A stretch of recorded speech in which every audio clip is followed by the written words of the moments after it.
Hi friends, ಹೇಗಿದ್ದೀರಾ ಎಲ್ಲರೂ? ಇವತ್ತು ಉಪ್ಸಾರು ಖಾರ ತೋರಿಸ್ತಾ ಇದ್ದೀನಿ.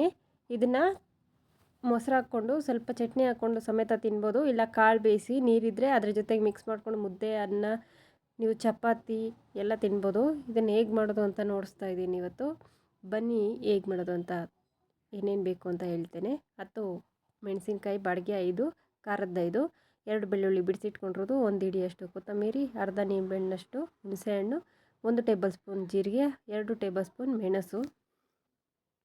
ಒಂದು ಪ್ಯಾನ್ ಇಟ್ಕೊಂಡು ಈಗ ಮೆಣಸಿನ್ಕಾಯಿನ ಸ್ವಲ್ಪ ಫ್ರೈ ಮಾಡ್ಕೊಳ್ತಾ ಇದ್ದೀನಿ. ಒಂದು ಅರ್ಧ ಟೇಬಲ್ ಸ್ಪೂನ್ ಎಣ್ಣೆ ಹಾಕ್ಕೊಂಡು ಫ್ರೈ ಮಾಡ್ಕೊಳ್ಳೋಣ. ತುಂಬ ಜಾಸ್ತಿ ಕಪ್ಪಾಗೋದು ಬೇಡ.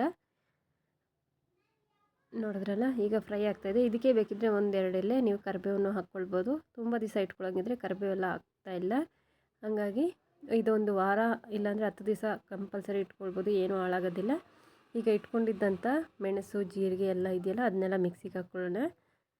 ಹುಣಸೆಹಣ್ಣನ್ನು ಕೂಡ ಹಾಕ್ಕೊಳ್ತಾ ಇದ್ದೀನಿ. ಹುಣಸೆಹಣ್ಣು ಇನ್ನೂ ಒಂದು ನಿಂಬೆಹಣ್ಣಿಗೆ ಹುಳಿ ಜಾಸ್ತಿ ಬೇಕನ್ನೋರು ಒಂದು ನಿಂಬೆಹಣ್ಣಿಗಿಂತ ಚೂರು ಕಡಿಮೆ ಮಾಡ್ಕೊಂಡು ಹಾಕ್ಕೊಳ್ಬೋದು. ಕ್ವಾಂಟಿಟಿ ನೋಡ್ಕೊಂಡು ನೀವು ಹಾಕ್ಕೊಳ್ಳೋದ್ರಿಂದ ಏನು ತೊಂದರೆ ಆಗೋಲ್ಲ. ಹುಳಿ ಇದ್ದರೆ ಚೆನ್ನಾಗಿರುತ್ತೆ. ಗುಂಟೂರು ಮೆಣಸಿನ್ಕಾಯಿ 5 ಮತ್ತು ಬಾಡಿಗೆ 5 ಹಾಕ್ಕೊಂಡಿದ್ದೀನಿ. ಈಗ ಸ್ವಲ್ಪ ತರಿ ರುಬ್ಕೊಂಡು ಅದಕ್ಕೆ ಸ್ವಲ್ಪ ಉಪ್ಪು ಹಾಕ್ಕೊಂಡು, ಅದಾದಮೇಲೆ ಕೊತ್ತಂಬರಿನ ಹಾಕ್ಕೊಳ್ತಾ ಇದ್ದೀನಿ.